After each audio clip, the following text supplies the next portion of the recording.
Ew, this is terrible. We don't want this to happen to you, so you should come to your regular visits.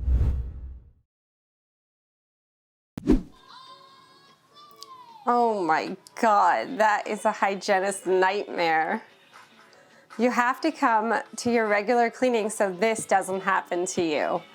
And folks, you definitely need a brush and floss every day regularly. It's really important to take care of your teeth. It does affect the whole entire body.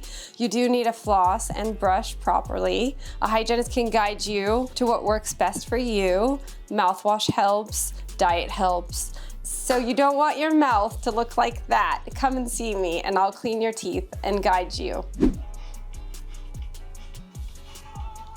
So when you don't floss your teeth, you can get bacteria into the gums. Your gums will bleed, and that's a lot of us.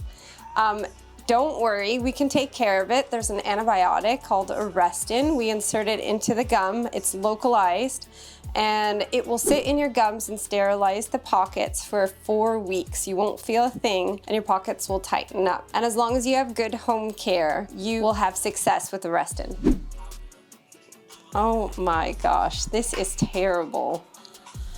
I can take care of you if you come see me. I can clean this mess, but you don't want to get this mess. So this can happen to anyone. What you need to do is have frequent recalls with your hygienist. We can take care of it. We use a Cavitron, which removes the tartar and calculus, and hopefully with proper home care, this won't happen to you. Ew, this is terrible.